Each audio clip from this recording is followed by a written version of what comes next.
Welcome to Money Matrix, where we break down the world of cryptocurrency to help you build lasting wealth. Could another 2008-style housing crash happen? That's the question on everyone's mind. Back then, home values plummeted by 20%, equity vanished. Millions of homeowners were suddenly underwater, owing more than their houses were worth. The entire global economy felt the shockwave. Today, some warning signs are flashing again. In many parts of the country, people are spending a third, or even half, of their income just on housing. Home price growth has stalled, and inventory is creeping up. But here's the thing. Experts don't see a repeat of 2008 on the horizon. Why? The market's foundation is just different. In 2008, we had a massive oversupply of homes, about 13 months worth. Today, it's under 5 months, much closer to a balanced market. More importantly, the loans themselves are safer. Remember the infamous ninja loans. No income, no job, no assets, those are gone. Today, nearly all mortgages are fixed rate, protecting homeowners from sudden payment shocks.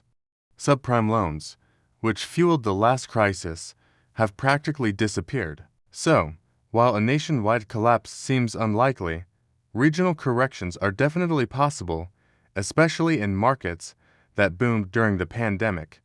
Think places like Florida, where overbuilding and insurance costs are creating serious headwinds. This is where personal preparation becomes your best defense, regardless of what the market does. So, how do you make sure you're ready for anything? It starts with building a financial fortress. First, focus on equity.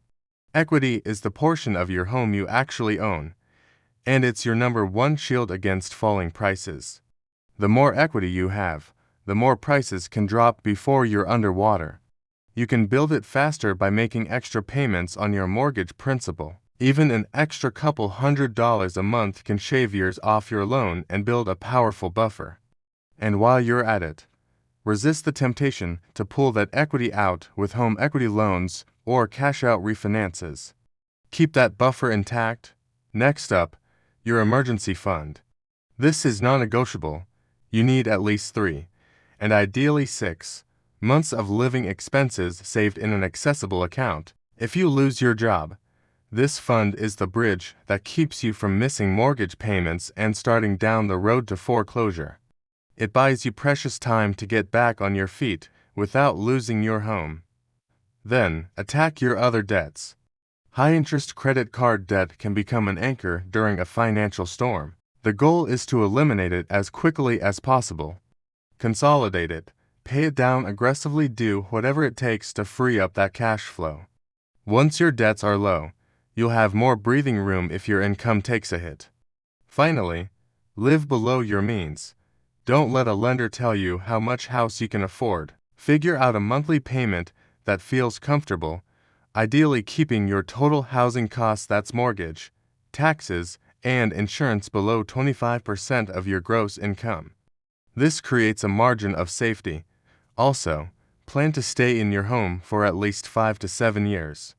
This gives you time to ride out any market downturns without being forced to sell at a loss. Ultimately, whether the market crashes, corrects, or continues to climb, your personal financial strength is what matters.